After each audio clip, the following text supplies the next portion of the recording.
그래서 선생님도 오늘 귀한 시간 내주신 만큼 저희가 또 유명하고 대단하신 강사님을 모셨습니다. 우리 동네 30분 의원 정혜진 원장님이시고요. 또 치매똑똑 유튜브를 채널을 운영하고 계셔요. 그래서 원장님 나오실 때 큰 박수로 환영해 주시면 감사하겠습니다.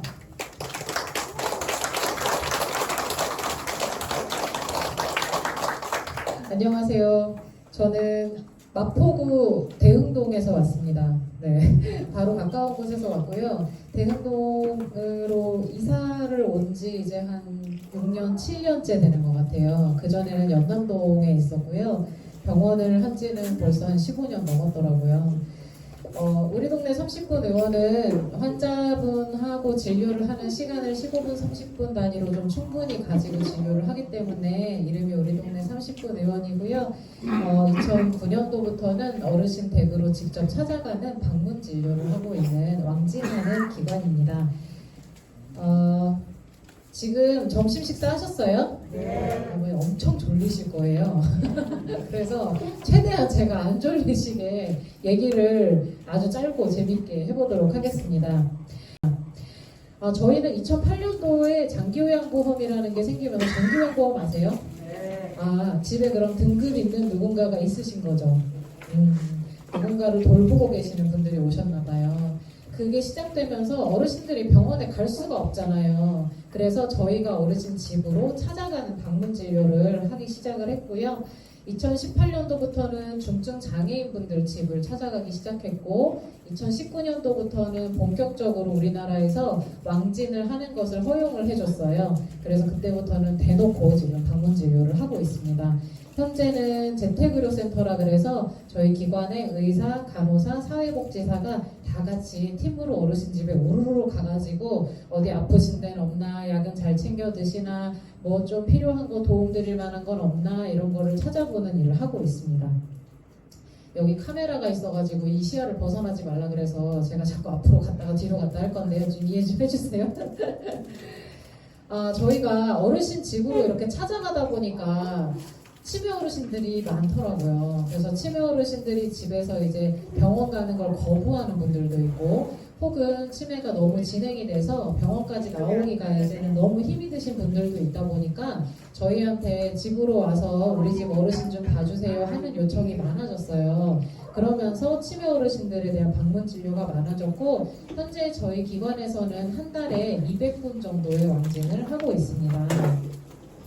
저희 병원 모습이에요. 되게 병원 안같이 생겼죠? 어르신분들이나 환자분들이 딱 들어와서 놀래요. 어머, 여기 잘못 들어왔나봐. 그러고 나가시려고 막 붙들어요. 제대로 오셨어요. 막 이렇게. 그러면 이제 이런 공간에서 지금 접수실이고요. 오시면 이런 공간에서 대기를 했다가 진료실 모양은 이렇게 생겼어요. 그래서 진료실 안에서는 15분이나 30분 긴 시간 동안 편안하게 저랑 대화를 하려고 이런 모양으로 만들어 놨습니다. 사실은 치매에 걸린다는 거 어떨 것 같으세요? 그러니까요. 치매에 걸리지 않았으면 좋겠다라는 마음이 있는데 지금 저희 친구들끼리 얘기할 때도 그렇고 같이 일하는 사람들이랑 대화할 때도 그렇고 나이를 들면 어떻게 나이가 들었으면 좋겠냐라고 하면 한 가지는 죽을 때까지 꼭 내 두 다리로 여러분들 여기까지 걸어 올라오신 것처럼 내 두 다리로 내가 원하는 곳까지 걸어서 가는 게 소원이다. 또 하나는 치매가 걸리지 않았으면 좋겠다. 이 얘기를 정말 많이들 하시거든요. 왜 그러냐면 치매에 걸린다라는 게 내가 치매에 걸리는 게 싫다기보다 내가 치매에 걸렸을 때 우리 식구들이 다 너무 고생을 하니까 민폐를 끼치는 병이다라고 생각을 하는 거예요. 그리고 저희가 진료를 가보면 집안에 치매 어르신들이 계시는데 바깥에 얘기를 못해요. 그래서 친구분들이랑 연락이 안 된 지도 꽤 오래되고 동창들 모임에 안 나간 지도 꽤 됐는데 말을 못해서 심지어는 형제들끼리도 비밀인 집도 있더라고요. 말씀을 아예 못 하셔가지고 이 치매인 채로 살아가는 어르신은 물론이고 그 모든 가족들이 전부 다 이것에 갇혀서 사시게 되는 것 같아요. 그래서 저희가 치매 어르신들을 방문 진료하면서 많이 보면서 이런 고민을 합니다. 치매에 걸려도 본인도 그리고 나의 가족도 좀 편안하게 살 수는 없을까? 우리는 꼭 치매 그러면 불행 이렇게 딱 연결이 돼야 하는가? 그리고 치매 당사자분도 사실 저희가 치매 어르신들 뵈보면 치매다 그래서 완전히 치매 어르신들이 다 똑같은 문제를 갖고 있는 게 아니라 각각의 문제를 너무 다양하게 갖고 있거든요. 그래서 그런 분들도 나를 잃어버리지 않고 가족들도 일상생활을 잘 유지하면서 살아갈 수 있으면 얼마나 좋을까, 이런 고민을 아마 우리 치매안심센터도 엄청 많이 하고 계실 거고 저희도 이런 고민을 많이 하고 있습니다. 그래서 사실 치매 어르신들을 위해서 할 수 있는 게 뭐가 있을까, 여러 가지 프로그램도 기획해보고 이런 강의도 다니고 그러면서 3년 전에 유튜브 채널을 하나 만들었어요. 치매 똑똑. 그래서 똑똑은 노크하는 거예요. 똑똑해서 어르신들이 이제 치매 있는 어르신들을 저희가 똑똑 방문해가지고 어르신들 살펴드리고 무슨 일 있나 이렇게 챙겨드리는 거랑, 보호자분들은 치매에 대해서 공부를 해야 돼요. 치매에 대한 공부를 하지 않으면 우리 어르신이, 우리 배우자가 앞으로 겪게 될 여러 가지 일들에 대해서 대비가 되어야 되는데 전혀 모르고 있으면 어떤 일이 생겼을 때 너무 놀라게 되고 당황하게 되잖아요. 그래서 바깥에서는 저희가 어르신들을 똑똑 방문을 하고 살펴보고 안에 있는 가족들은 치매에 대해서 좀 배우면서 똑똑해지면 좋겠다. 그래서 채널을 만들었고 지금은 무려 구독자가 4만 명이 넘어가는 채널이 돼서 광고도 막 들어오고 그러고는 있는데요. 사람들이 이렇게 하면 한 달에 얼마나 버냐 엄청 많이 물어봐요. 유튜브 하면 떼돈 번다는데 요거 저희가 한 달에 한 30만 원 벌어요. 그래서 한 달에 저희가 촬영하고 이거 뭐 이렇게 편집하고 하면 한 두 달에 50만 원을 드리거든요. 그리고 세금 내고 나니까 남는 게 없더라고요. 그래서 지금은 뭐 그래도 손해는 안 보는 정도로 운영하고 있습니다. 지금은 그리고 보건 전문가의 채널, 그래서 의사 선생님이 운영하는 채널이라고 아예 유튜브에서 인정을 해줘가지고 최근에는 좀 더 이렇게 좀 신뢰도가 올라갔어요. 그래서 저희 채널에는 주로 어떤 내용이 있냐면 치매에 안 걸리려면 어떻게 해야 되냐, 뭐 치매 뭐 치료제가 뭐냐 막 이런 얘기를 하지는 않고요. 저희가 하는 얘기는 어느 날 갑자기 우리 집에 치매 환자가 생겼어. 어느 날 갑자기 내가 보호자가 됐어요. 그랬을 때 우리가 뭐부터 준비를 해야 되느냐.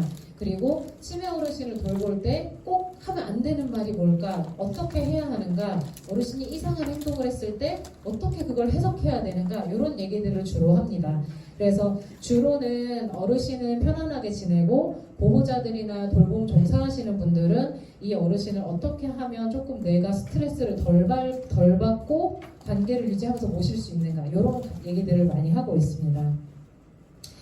오늘 제가 준비한 강의는 크게 세 가지인데요. 치매 어르신이 집에 다들 이렇게 계셔서 오신 건가요? 아니면 치매가 친구가 있거나 뭐 내가 요양보호사 일을 하는데 어르신이 치매이거나 혹은 가족의 사돈의 팔촌 중에 누가 치매이거나 하여간 다들 치매에 관심이 있어서 오신 거죠?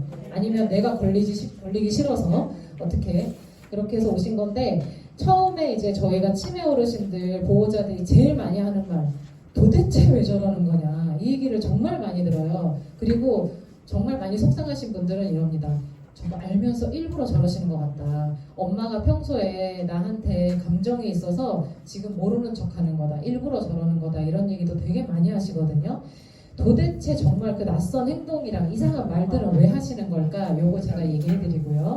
그리고 저희가 이런 낯선 행동이나 이상한 말이 여러 가지 종류가 있는데 대표적인 게 있어요. 뭐 도둑망상이라든지 배우자의 부정망상이라든지, 이럴 때 어떻게 대처를 해야 될지 모르겠다는 거예요. 망상을 인정을 해줘야 되냐, 아니면 계속 가르쳐드려야 되냐, 뭐 이런 것들. 그래서 그런 것들에 대해서 각각의 증상마다 팁들을 다 적어놨고, 이거 오늘 제가 너무 많이 적어놔서 말을 다 못하면 자료를 아마 안심센터에서 주시겠죠?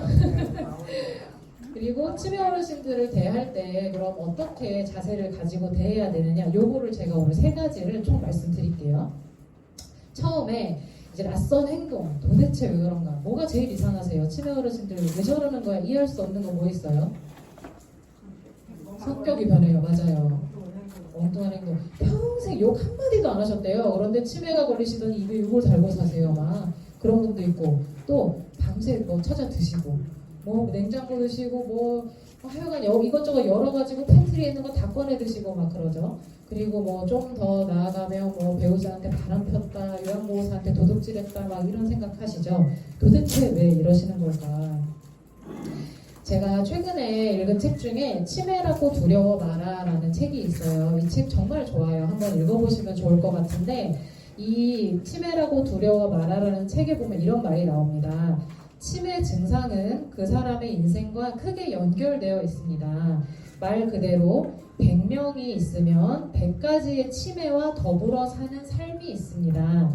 일반적인 다른 질병과는 다릅니다. 저희가 고혈압 환자를 보면요, 혈압이 저희가 쟀을 때 160에 90? 그럼 약 이거 드리고 끝? 다음 환자가 왔어요. 그런데 다음 환자는 남자분의 70세 그래요. 그런데 고혈압이 160에 90 똑같아요. 그러면 약도 거의 비슷합니다. 다음 환자가 왔어요. 40세 건강한 청년이에요. 그런데 160에 90? 그럼 약이 또 비슷해요.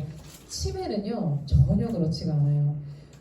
비슷할 것 같으면서도 다르고 다를 것 같으면서도 비슷한 그런 면이 있습니다. 그래서 치매를 의사들은 질병이라고 보고 자꾸 그거를 이렇게 치료하려는 관점으로 보다 보니까 사실 아마 치매 때문에 식구들이나 이제 아시는 분들 병원에 모시고 갔다가 속상한 경험 하신 분들도 있을 것 같아요. 의사들은 모든 문제를 진단적인 관점에서 보고 그걸 어떻게든 좀 치료를 하거나 못하면 그냥 애초에 손들어 버리거나 이런 식으로 진료를 하기 때문에 이렇게 질병의 테두리로 맞추려고 하지만 실제 치매는 그렇게 할 수 있는 질환이 아닙니다. 오히려 치매를 그 사람의 삶의 일부로 받아들이고 그렇게 이해를 하기 시작해야 우리가 치매를 좀 더 다가가기 쉽다, 이렇게 얘기를 합니다. 자, 치매에서 같은 말 또 하고 같은 말 또 하고 이런 거 혹시 경험해 보셨나요? 아침 먹었니? 라고 하면 뒤돌아서는데 또 아침 먹었니? 라고 하고 뒤돌아서는데 네가 아침을 먹었다고 했던가? 그러면서 계속 똑같은 말을 또 하고 또 하고 또 하고 합니다. 치매의 문제는 뭐냐면 우리가 예를 들면 지금 현재 제가 나무 해보세요. 나무 제가 5분 있다가 또 물어볼 거예요. 아까 제가 무슨 말을 했나, 이렇게 얘기를 합니다. 그러고 나서 나중에 한참 있다가 이런 얘기 저런 얘기 하다가 제가 아까 단어 하나 알려드렸는데 뭐라 그랬죠? 그러면 제가 뭐라 그랬어요? 이게 안 됩니다. 치매 어르신은. 새로운 정보가 들어갔어요. 들어가서 우리는 하루 24시간 동안 이 정보를 머릿속에서 굴리고 있다가 자고 일어나면 저장이 되어 있습니다. 이게 일반적인 사람의 기억의 일반적인 이론인데요.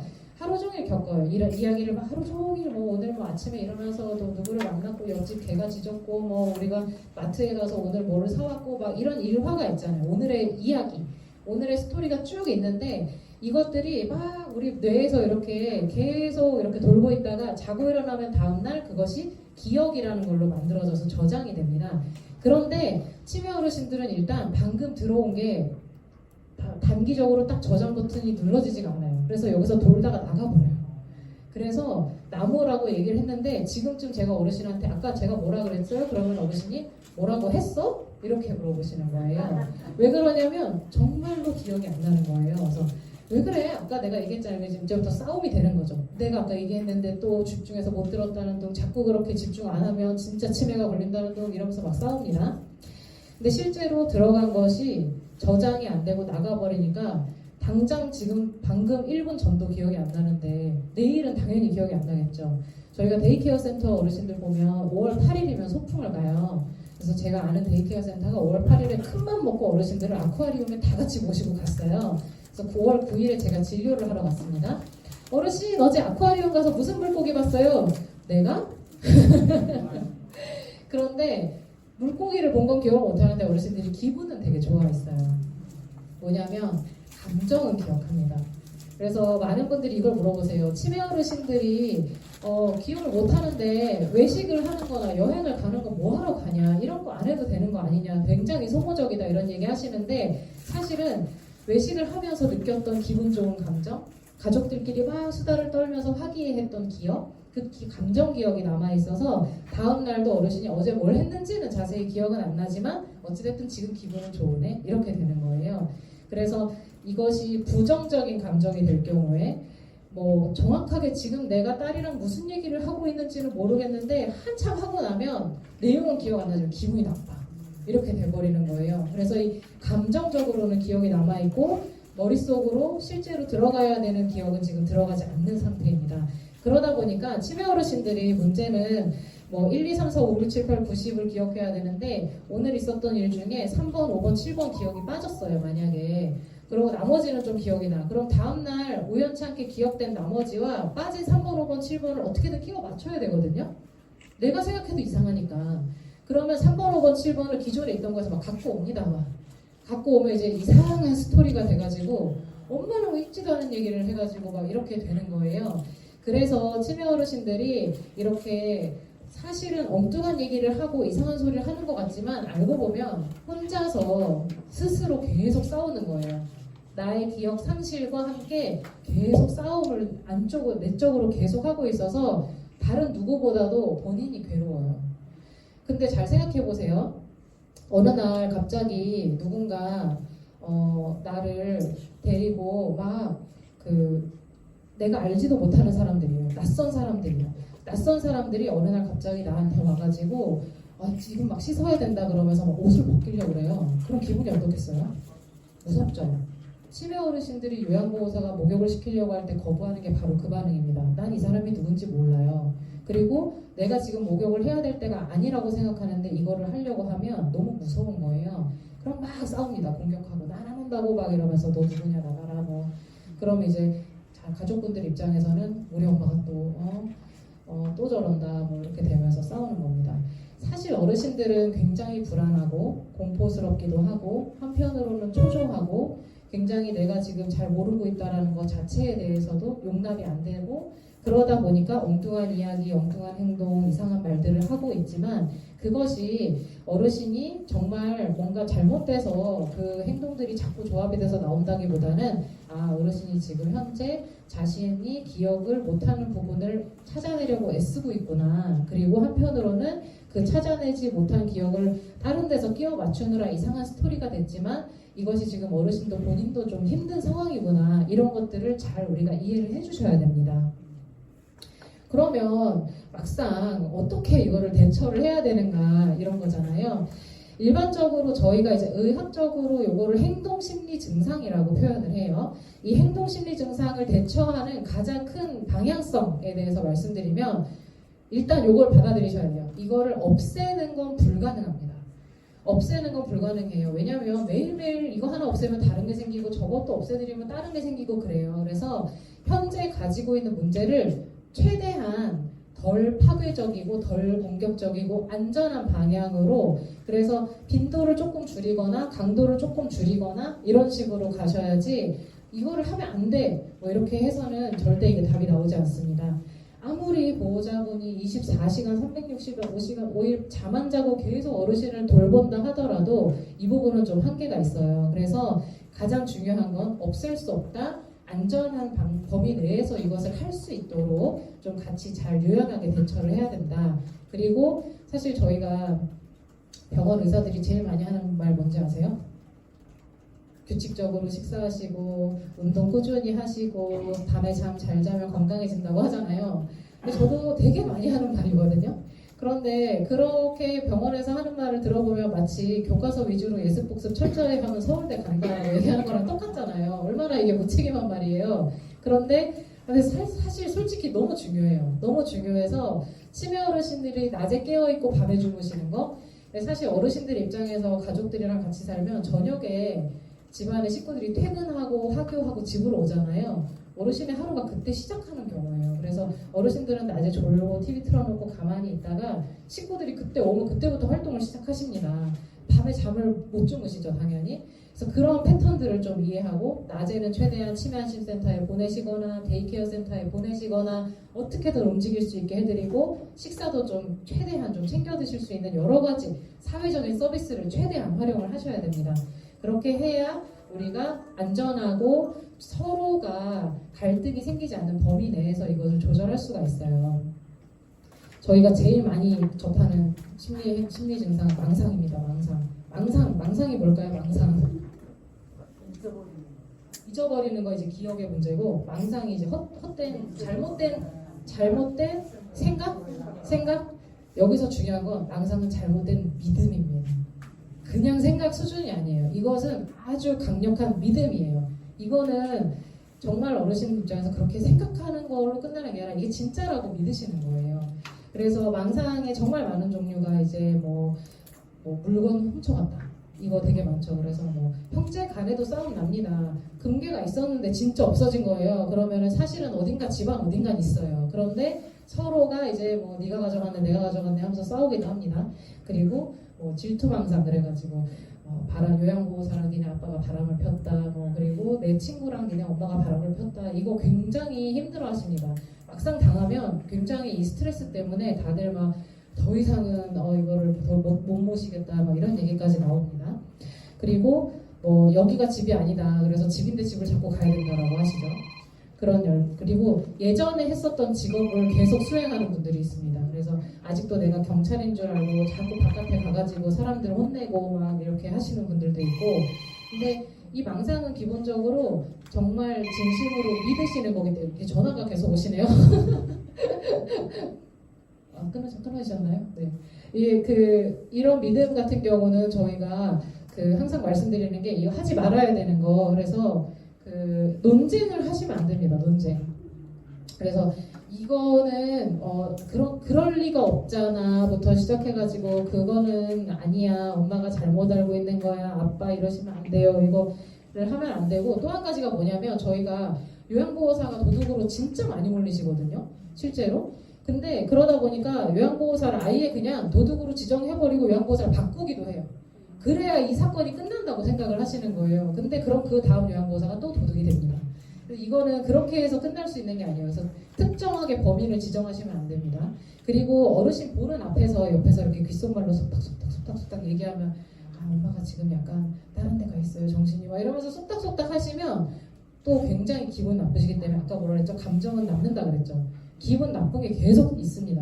그런데 그러면 화가 나고 짜증이 나니까 어르신 나름의 또 다른 표현을 하게 되는데, 그럼 또 그 표현이 왜 하는 건지도 이해가 안 가고 그러면서 서로 이해 안 가는 거 투성으로 점점 쌓이게 되는 거죠.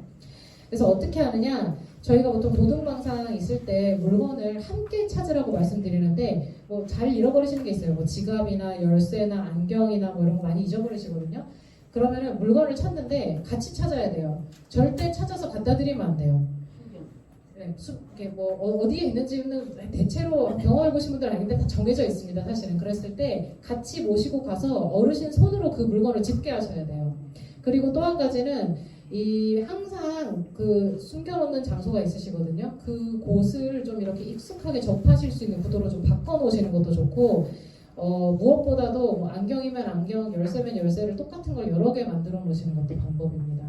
그래서 여러 개를 만들어 놓고 어르신이 뭔가를 숨겨놓으면 잘 보이는 테이블에 또 다른 걸 갖다 놓는다든지 하는 식으로 만들어 놓으시면 좋아요. 사실 그 망상이라는 게 잘못된 믿음이라고 했는데 저희가 백내장, 시력이 굉장히 나빠지시잖아요. 그리고 청력장애가 많이 오셔서 보청기도 많이 쓰시잖아요. 이렇게 감각이 떨어지시면 이런 망상이나 환각이 좀 더 심해지십니다. 본인이 수집할 수 있는 정보가 점점 줄어들기 때문에 실제로 이런 망상이나 환각이 줄어들기도 해서 시력이나 청력이 괜찮으신지에 대해서 좀 모니터링을 좀 자주 해주셔야 되고요. 그리고 집에서 혈압, 혈당 이런 거 간단한 건데 고혈압 당뇨 있는데 안 재고 계시는 분들 많아요. 혈압계, 혈당계 다 요새 쿠팡에도 팔고 네이버에도 팔거든요. 그래서 그런 거 좀 사가지고 적당하게 조절이 잘 되고 있는지 보셔야 되는데, 혈압이랑 혈당이 모니터링이 안 되면 이것 때문에 어르신들이 이제 선망이라 그래서 망상, 환각 이런 증상들이 한꺼번에 우르륵 나타나기도 합니다. 그래서 이제 여러 가지 많이 해보신 분들은 다른 뭐 이렇게 화제로 전환을 시키거나 이런 거 되게 이렇게 여유롭게 하시긴 하던데, 한 가지 알아두셔야 되는 건 대체로 망상은 해롭지 않아요. 망상은 대체로 해롭지 않고 좀 짜증날 뿐입니다. 짜증나고 힘들고 감정적으로 소진되는데, 그래서 편안하고 안전하게 이렇게 다른 것으로 주의를 돌릴 수 있으면 좋고요. 계속 했던 말 또 하고 했던 행동 또 하고 했던 말 또 하고 이러시는 거, 그리고 자꾸 물건을 모아요. 저희 물건 모으는 분 중에 정말 많이 모으는 분이 갔더니 비닐을 모으는 분이 있었거든요. 비닐이 정말 방 한가득 비닐, 검정 비닐, 하얀 비닐, 뭐 쇼핑백 이런 것들이 한가득 모여 있으신데, 어르신들이 다들 이게 좀 아껴서 쓰시고 버리지 못하고 이렇게 좀 그 절약이 몸에 배셨던 분들일수록 잘 못 버리시더라고요. 그런데 비닐과 쇼핑백 정도면 괜찮은데 문제는 이제 정말 쓰레기까지 모으시는 분들도 있어서 그런 분들은 저희가 좀 개입을 하는데, 사실 비닐 모은다고 큰일 나지 않잖아요. 그런 것들은 오히려 그냥 좀 적절한 양을 유지해주면서, 우리 화투 칠 때 밑장빼기 아세요? 빗장 빼기 뭔지 아세요? 맨 구석에 있는 비닐부터 치웁니다. 이렇게 티 안 나게. 그래서 어르신들이 모아놓은 게 이만큼이면 눈에 잘 띄지 않는 뒤쪽 거부터 조금씩 빼는데 항상 양이 유지될 수 있도록 그걸 다 치우면 난리가 나는 거예요. 그죠? 그래서 항상 적절 양이 유지되고 그 안에 썩거나 해로운 물건, 날카로운 거 이런 것만 없게 그냥 유지만 해주시면 됩니다. 그래서 이게 또 반복 행동이나 모으는 것들 보면은 계속 우리가 아까 했잖아, 아까 얘기했잖아 그러면서 가르쳐 주시려고 그래요. 이렇게 교육하고 훈련하고. 왜냐면 가족들 입장에서는 기억이 점점 사라지는 것을 두고 볼 수가 없는 거예요. 너무 안타깝잖아요. 우리 부모님이 원래 저렇지 않은데 라고 생각이 되니까 안타까운 마음에 자꾸 가르쳐 드리려고 하고 교정시켜 드리려고 하는데, 그러는 과정에서 그 말투, 저희가 대화할 때요. 대화할 때 예를 들면 뭐 오늘 하루 어떻게 지내셨어요? 막 이러면서 식사는 하셨나요? 뭐 오늘 뭐 어디 아픈 데는 없으시고 할 때 저랑 대화를 할 때 이 의사가 전달되고 하는 과정 중에 제가 하는 언어의 내용, 말, 그 무슨 말을 했나, 언어의 내용은 이 대화 내용 전체의 10%도 차지를 하지 않아요. 중요한 건 어투, 표정, 그게 진짜 중요한 거예요. 그래갖고 어르신 오늘 식사하셨어요? 이렇게 물어보는 거랑 밥은 먹었어? 라고 얘기하는 거랑 똑같은 질문인데 상당히 상대를 기분 나쁘게 할 수 있는 거죠. 그쵸? 근데 우리는 가족들 사이에서는 감정이 오랜 시간에 걸쳐서 골이 많이 깊게 쌓여 있잖아요. 그래서 그게 잘 안 됩니다. 그래서 엄마 오늘도 사랑하는 우리 엄마 밥은 챙겨 드셨나요? 이렇게 얘기할 수 있는 사람이 잘 없어요. 그래서 왜? 밥 먹나? 막 이러면서 그냥 막 툭툭 던지잖아요. 그러니까 이제 그렇게 되면 내용은 별로 중요치 않은데 나한테 툭툭거린다, 이런 감정만 남는 거예요. 그래서 자꾸 내용을 가르쳐주고 고쳐주려고 하기보다는 그냥 따뜻하게 안아주고 감정으로 표현해 주시는 게 상당히 중요합니다. 행동, 말, 언어의 그런 내용보다는 감정과 그 느낌에 굉장히 집중해서 대화를 하시는 게 필요해요. 그래서 그런 것들 최대한 하시고, 메모지를 활용해라 이렇게 했더니 어떤 분이 이제 약을 너무 수시로 드시는 분이 있는 거예요. 하루에 한 번 먹어야 되는 약인데 한 달치 드리고 일주일 뒤에 가니까 약이 없어요. 큰일 났잖아요. 그래서 이분 같은 경우는 저희가 데이케어를 다니시니까 약을 그럼 데이케어에서만 드리기로 합시다 라고 했는데 자녀분이 용납이 안 되는 거예요. 자녀분 입장에서는 엄마가 그냥 하루에 한 번 챙겨서 드셨으면 좋겠는데 굳이 데이케어에 가서 이거를 챙겨드리게 하는 건 엄마의 어떤 잔존 기능을 뺏는 것이다, 이렇게 생각을 하신 거예요. 근데 문제는 그럼 결국엔 약 관리가 안 돼서 어르신끼리 점점 건강이 나빠지시거든요. 그래서 이런 경우에 메모지를 그 집은 굉장히 많이 활용해서 약은 하루에 한 번이라고 온 집안에 다 붙여놨어요. 그러니까 어르신이 약을 챙겨 먹고 메모지를 딱 보면서 하루에 한 번 딱 먹고 조금 있다가 또 약을 먹으면서 하루에 한 번, 그래 이거 한 번, 이렇게 되는 거예요. 메모지가 아무 소용이 없는 그런 상태였는데, 그래서 이제 결국에는 그분은 저희랑 합의를 극적으로 해서 데이케어에서 드리는 걸로 지금은 하고 있어서, 문제는 데이케어는 주 5일 나가시니까 토요일에 약을 못 드시거든요. 그런데 건강 상태 오히려 훨씬 좋아지셨어요. 월, 화, 수, 목, 금이라도 제대로 된 용량을 챙겨 드시면서 훨씬 좋아지셨습니다. 보면 약을 거부하는 분들이 있거든요.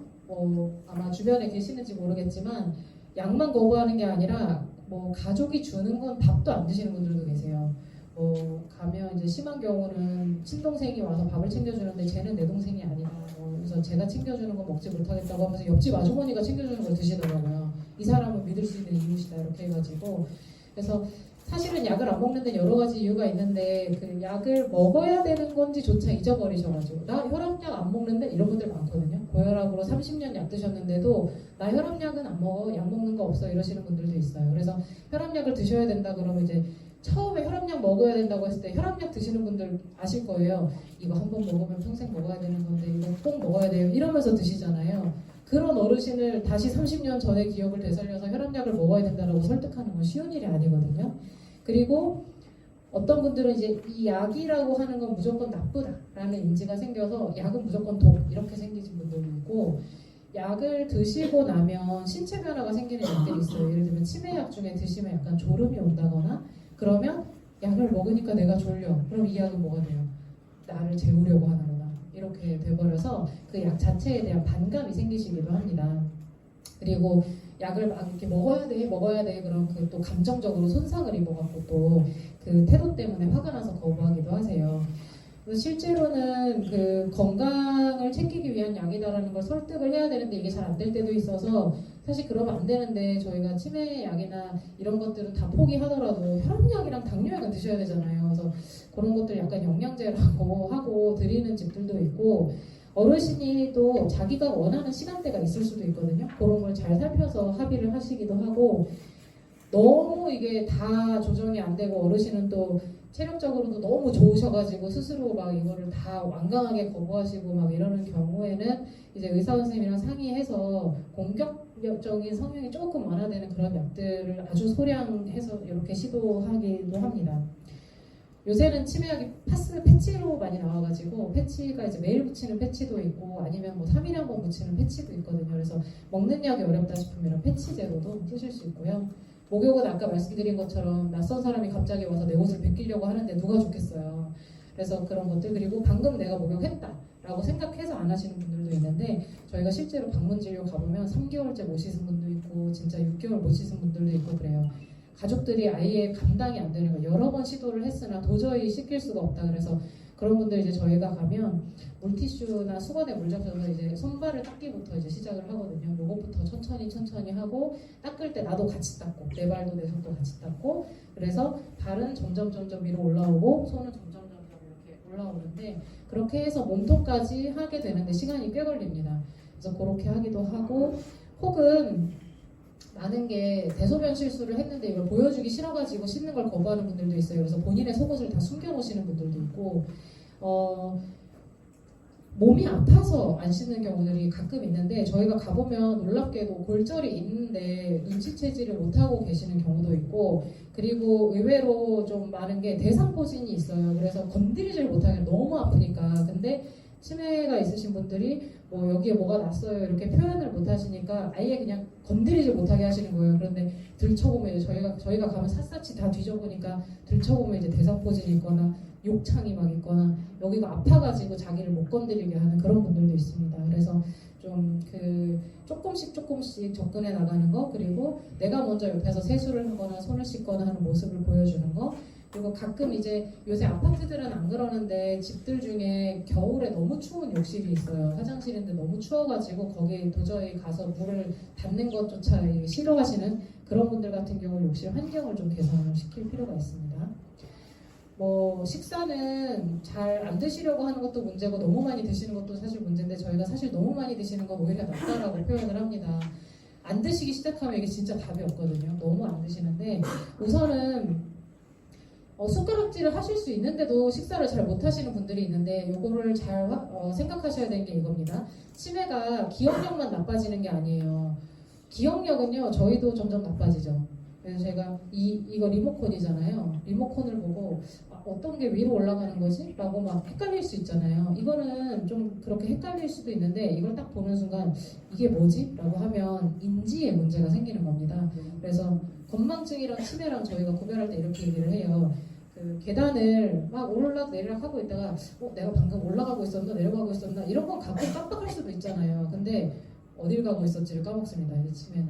그리고 집에 열쇠가 많아요. 그럼 열쇠를 가지고 어느 방 열쇠지? 라고 하면 그거는 깜빡할 수 있잖아요. 근데 열쇠를 보고 이것이 무엇을 하는 물건인가 이게 용도가 무엇이지? 이렇게 생각하고 그건 이제 치매가 되는 건데 그러다 보니까 일단은 신체적으로도 젓가락질이라는 건요 저희가 손가락이 굉장히 세밀하게 움직여야지만 할 수 있는 동작이에요. 그 젓가락질 자체를 하기 위해서 뇌가 상당히 많이 움직여야 되거든요.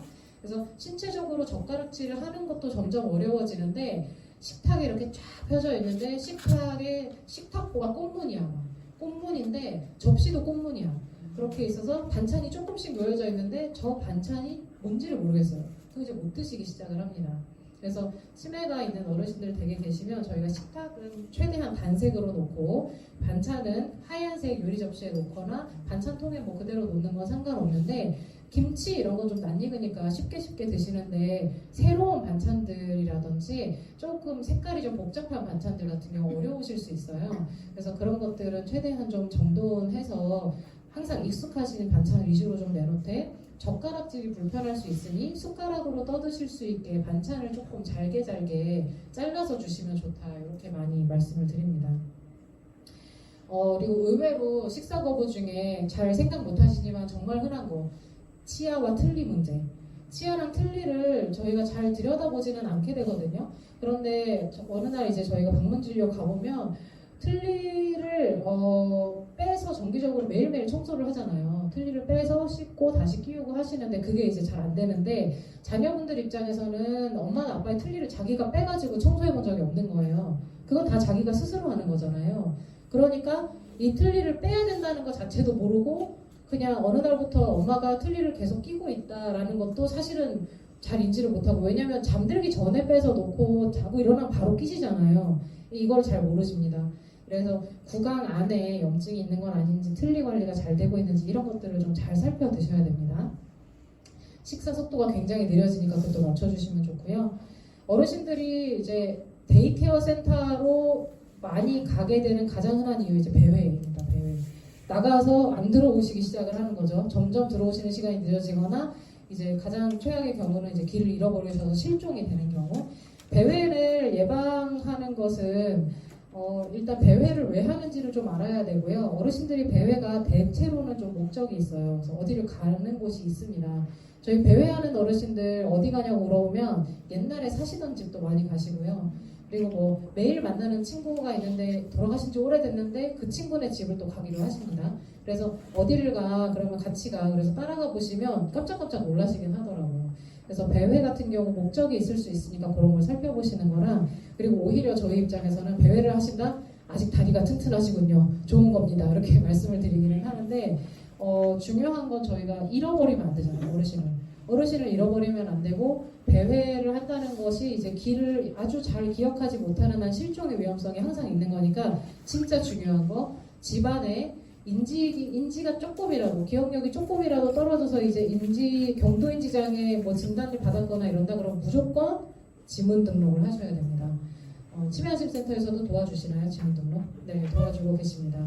그래서 지문 등록을 무조건 하시면 어르신을 아무리 잃어버리셔도 하루 이내에 찾게 될 확률이 90% 이상인데, 지문 등록이 안 되어 있는 어르신들이 며칠씩 걸리거나 그래요. 그래서 지문만 등록되어 있으면 대부분 하루 안에 찾으실 수 있다. 그래서 무조건 집에 누가 있다 그러면 지문 등록을 반드시 해주셔야 되고, 치매안심센터에서 제공하는 인식표가 있잖아요. 와펜인가요 요새? 스티커 뭐 이런 것들이 있어서 여기저기 이제 가장 잘 입는 옷이나 이런 곳에 잘 붙이시는 거, 그리고 요새는 워낙 이런 스마트워치 많이 채워주시더라고요. 그래서 이런 거 찾고 다니시는 것도 방법입니다. 밤에 화장실 가려고 깼다가 나가는 분들이 있어요. 그래서 요거를 저희가 어떻게 하냐면, 그 거실에 현관 있죠, 현관을 앞에 봉을 달아서 그 좀 어두운 색깔 커튼을 쳐요. 그래서 그쪽이 밤에 현관이 안 보이도록. 그래서 좀 배회가 문제가 있는 집들은 좀 그렇게 합니다. 그래서 현관 근처에 쇼핑백이나 가방 같은 거 두면 그거 들고 무조건 나가시거든요. 그래서 그쪽에 커튼봉 딱 치고 그 화장실을 갔다가 오는 과정 중에 내 시야 안에 현관이 들어오지 않도록 그렇게 그냥 막아버립니다. 공격적 행동 같은 경우 좀 문제가 많이 되는데, 어르신들이 이제 헛게 보인다라고 하시잖아요. 근데 시각이나 청각에 문제가 있을 때 그게 좀 심해지고, 파킨슨병이 있으면서 치매가 있는 분이 있으세요. 그런 분들이 이런 환각이 좀 심하세요. 아주 구체적인 환각이 오거든요. 그러다 보니까 이 환각이랑 망상이 있으니까 이제 계속 누군가랑, 보이지 않는 누군가랑 싸우기도 하고 나한테 공격을 하기도 하고, 저희도 진료 다니면 일주일에 한두 번은 맞거든요. 어르신들한테 막 이렇게 맞고 꼬지 피고 막 이러는데, 어르신들 입장에서 그게 다 본인을 방어하기 위한 과정입니다. 너무 무섭고 저 사람이 나를 해칠지도 모른다는 생각이 그렇게 막 하긴 하거든요. 그래서 불안함에서 벗어나기 위해서 하는 증상이다 보니까 울고 때리고 소리 지르고 던지고 막 이래요. 그러면 저희가 바로 이렇게 가서 이렇게 양쪽 손을 붙들고 그만하시라고 막 이러지는 않고요. 사실 주변에 평소에 이미 이제 약간 그런 징조가 보인다라고 하는 집들은 날카로운 거, 좀 공격 무기가 될 만한 것들을 미리 좀 다 치워놓으시라 말씀을 드립니다.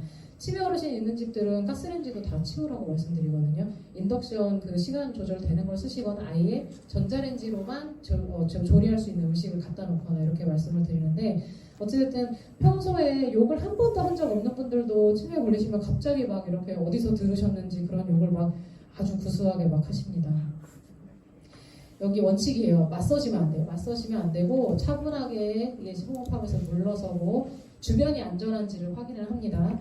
그리고 막 이렇게 내가 막 어떡해 큰일 났네 왜 저래 막 이러면 더 가속화가 됩니다. 그래서 충분한 시간과 충분한 공간에 여유를 주시고 뭔가 안심을 시키는 과정이 필요한데, 사실 이게 말이 쉽지 막상 그 상황이 되면 다들 당황하시잖아요. 그래서 그렇게 쉽게 되지는 않아서 이게 저희도 말하면서 항상 좀 이게 어떻게 열심히 이거를 좀 연습을 하고 해보셔야 된다 말씀을 드리고, 사실은 저희한테까지 이런 상황으로 오면 저희는 일단은 소량이라도 약물 조절을 하고 온순해지신 상태에서 그 다음에 다시 약을 빼는 방식으로 또 하기도 합니다.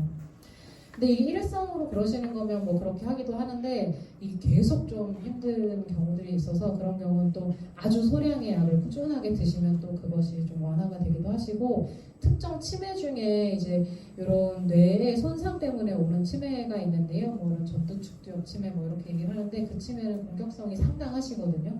그래서 그런 경우 사실 가족들이 이렇게 하기가 어려울 정도로, 그런 경우도 이제 의사와 같이 상의해서 약물 조절을 하시는 게 필요합니다. 항상 상황이 좀 지나간 다음에 어떻게 되냐면, 이런 일을 한번 겪고 어떻게 해서든 여기까지 했어요. 상황이 종료가 됐어. 그럼 이제 내가 너무 속상하잖아요. 나는 그럼 누구한테 이거를 풀어요? 그러니까 또 가서 어르신한테 내가 어제 얼마나 속상했는지라고 하면서 막 얘기하면서 다시 또 불을 지릅니다. 그럼 또 이제 막 2차전이 되는 거예요. 그래서 이게 참 안타까운 건데, 나는 거기서 스톱하고 그 다음에 나는 가서 친구한테 막 합니다. 아, 내가 어제 엄마 때문에 이런 일이 있어가지고 아빠 때문에 내가 못 살아 이거를 하고, 거기서도 안 풀려. 근데 계속 반복돼. 그러면 사실 나도 병원에 가서 상담도 받고 전문가의 도움도 받고 치매 한심센터 와서 살려달라고 하고 이걸 이제 하시는 겁니다. 사실은 나의 감정을 엄마가 케어를 해주거나 아버지가 받아줄 만한 상황이 아니시잖아요. 그렇기 때문에 왜 내가 화가 났는지도 모르실 거고, 그래서 부적절합니다. 그렇게 푸는 것은. 그래서 거기서 받은 상처를 저도 다른 데 가서 적절하게 풀어야 된다는 거를 꼭 명심하셔야 되세요. 밤에 안 주무시는 거 너무 많죠. 밤에 잠을 안 자요. 밤새 뭘 해요. 밤새 이런 얘기 정말 많이 듣는데, 아까도 말씀드린 것처럼 식구들이 퇴근하는 시간부터 치매 어르신들은 하루가 시작되는 걸 수도 있고, 그리고 대체로 낮잠을 주무십니다. 데이케어 다니시는 분들 혹시라도 밤에 잠 못 자면 센터에 얘기해 주세요. 낮에 재우지 말아달라고. 그렇게 해야 낮에 낮잠 시간이 조금씩 있어요. 원래 유치원도 그렇지만 어르신 데이케어도 마찬가지로 낮잠 시간이 조금씩 있거든요. 어르신마다 다르기는 하지만 그거를 안 주무시면 밤에 와서 주무시는 분들도 많습니다. 그리고 사실은 대소변 문제 때문에 밤에 자꾸 깨서 화장실 가는 분들도 있어서 이것도 이제 좀 조절이 필요하고, 가족 모두가 스트레스를 받는 문제가 돼요. 왜냐면 어르신 한 명 밤새 깨어 있으면 그 어르신이 계속 사람을 부르고 찾고 뚝딱거리고 뭔가를 하고 막 이러니까 직장 생활을 하는 분들도 다 잠을 못 자는 거예요. 그래서 낮 시간에 어르신 힘을 빼는 활동을 시켜주셔야 됩니다. 그리고 약물 중에 어르신들 약 많이 드시는데 그 중에 밤에 잠을 못 주무시게 하거나 낮에 너무 졸리게 하는 약들이 있어요. 그런 걸 시간대를 좀 조절하시면 주무시는 거에 조금 도움이 됩니다. 그리고 어르신들 다 전기 아끼신다고 낮에 불 다 꺼놓고 계시죠. 요새 LED 전기세도 안 나오는데 환하게 계셔야 됩니다. 낮에 심지어 졸더라도 불은 다 켜고 계셔야 내 눈을 감은 눈꺼풀을 뚫고 빛자극이 들어와야 그래도 밤에 잘 수 있는 멜라토닌이 만들어집니다. 그래서 낮에는 무조건 환하게 빛 다 들어오게 그렇게 지내셔야 된다는 거. 그리고 항상 말씀드리는 거는 어떤 증상이든 간에 신체적인 문제는 혹시 없는가 확인해 주셔야 되세요. 15분밖에 안 남았네. 물건 모으는 거는 아까도 말씀드린 거지만 밑장 빼기 기억하셨죠?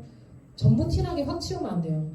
저희가 한번 이제 그 요청을 받아서 구청도 부르고 뭐 다 불러가지고 아파트 전체를 막 너무 꽉 채워 놓으셔가지고 싹 치우고 도배장판까지 싹 해드린 집이 있었어요. 정말 그 쓰레기가 한 트럭이 나왔어요. 그 집에서.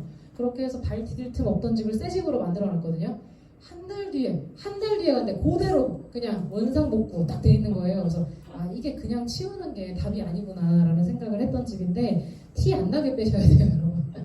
그리고 가끔 얘기가 통하는 분들은 이거 어디 기부해야 된다, 저기 쓸 데 있다더라, 옆집 주자, 이러면 또 흔쾌히 또 기분 좋게 내놓기도 하십니다. 어르신들은 소일거리 만들어주는 거 되게 중요해가지고 보통 이제 요양원 가면 어르신들이 빨래를 많이 개고 있어요. 그러면은 이제 보호자분들이 우리 엄마 일 시켰다고 막 뭐라고 하시는데 그거 뺏으면 안 됩니다. 그 별거 아니거든요. 수건을 계속 개고 계시는데 수건만 개고 계세요, 하루 종일. 근데 보면 갯던 수건 또 이렇게 흐트러서 갖다 드리면 또 계시고 막 이래요. 근데 그거 안 개면 다른 사고를 분명히 치십니다. 그래서 집중할 수 있고 내가 여기서 굉장히 쓸모 있는 사람이라는 것을 계속 느끼실 수 있도록 효능감을 느낄 수 있는 작업을 주시는 게 좋습니다. 행동심리 증상 대처 원칙이에요. 그래서 환자마다 증상이 다르고 내가 이거 오늘 못하게 한다고 멈췄다고 해서 내일 다른 증상이 안 나타나리라는 거 없다는 거. 항상 원인에 대한 접근, 감정적 접근을 잘 하셔야 되고요. 약보다는 비약물적 접근이 우선입니다. 어르신이 표현하는 증상을 아니야, 그거 아니야, 지금 아니야, 그럴 리가 없어가 아니라 아 그래? 왜 그럴까? 하고 같이 얘기를 할 수 있어야 되고요. 남아있는 잔존 능력에 집중하셔야 되지 자꾸 이렇게 사라지는 능력을 부여잡고 어떻게든 이거를 훈련시켜 보려고 막 하시면 안 됩니다. 고전적으로 옛날에는 치매 어르신이 있으면 계속 훈련시키고 학습시키고 가르치고 하는 게 있었어요. 그런데 요즘에는 그렇지 않습니다. 요즘에는 틀린 것을 틀렸다고 얘기하기보다는 아 그래? 그런데 지금은 이런 상황이고 혹은 엄마가 또 물어보고 아버지가 또 얘기하고 하신다고 해서 이걸 잡아주거나 교정해주지 않아요. 감정적으로 포용하고 왜 그렇게 하는지를 좀 더 관심을 가지는 게 요새 응대의 원칙입니다. 제일 중요한 거 이제 저희가 치매 어르신을 대하는 원칙에 대해서 얘기를 할 건데 이거는 여러분들 앞으로 치매 어르신들을 보살피는 분들이라면 반드시 기억하고 있어야 되는 원칙입니다. 첫 번째는 지금 현재 못하는 것보다 할 수 있는 거에 집중하셔야 되세요. 그래서 어떤 분들은 그 어르신이 치매에 걸렸어 큰일 났어 그러면서 뭐 하나부터 열까지 다 해주려고 하십니다. 밥도 떠서 먹여드리고 막 이러려고 하는데 그렇지 않아요. 할 수 있는 건 혼자 하실 수 있게 하고 못하는 것만 도와주시면 됩니다.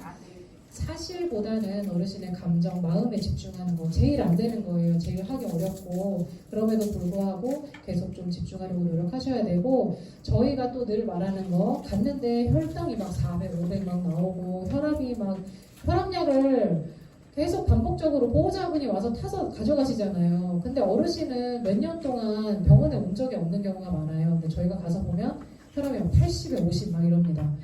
아니 이렇게 혈압이 낮은데 혈압약을 드시고 있었어요? 그럼 늘 먹던 건데 똑같이 먹었는데 그냥 그렇게 얘기하시는데 연세가 드실수록 약은 조정이 돼야 됩니다.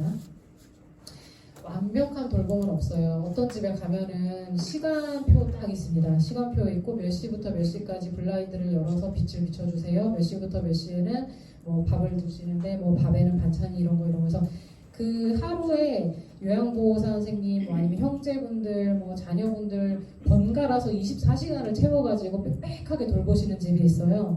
근데 이거 정말 어렵습니다. 이렇게 하면 문제는 이거를 관리하는 사람은 24시간이 거의 없는 거나 마찬가지고요. 규칙이 많아지면 많아질수록 돌보는 사람들이 그걸 다 맞출 수가 없는 거예요. 그래서 너무너무 피폐해지는, 가족이 나중에 다 사이 안 좋아지고 막 다 헤어집니다. 연을 끊고 난리가 나죠. 그리고 이제 또 한 가지, 앞으로 치매가 어떤 식으로 진행되는지에 대해서 미리미리 마음의 준비를 하고 아 이런 일이 있을 수도 있겠구나, 이런 일이 앞으로 우리에게 닥칠 수 있겠구나, 이런 것들 그러려면 치매안심센터를 자주자주 들락날락 하시면서 정보들도 배우고 아 이제 우리 부모님이 스스로 인감증명서를 떼러갈 수 없는 날이 오겠구나, 그러려면 뭐를 준비해놔야 되지, 아 이제 은행 업무도 스스로 못하실 수가 있겠구나, 그럼 이제 뭘 준비해야 되지, 그런 것들을 치매안심센터에서 다 도와주십니다.